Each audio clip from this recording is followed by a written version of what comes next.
వాక్యమే కదా.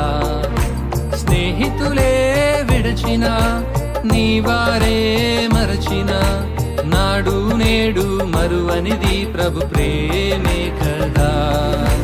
వాక్యమనే విత్తనములుగా వెత్తగా, స్థిర జీవమనే పంటను ఫలముగా పొందనా.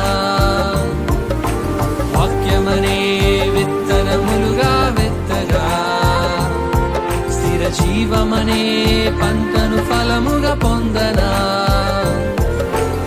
ఆకాశం మారినా, భూలోకం మారినా, ఆది నుండి మారనిది ప్రభు వాక్యమే.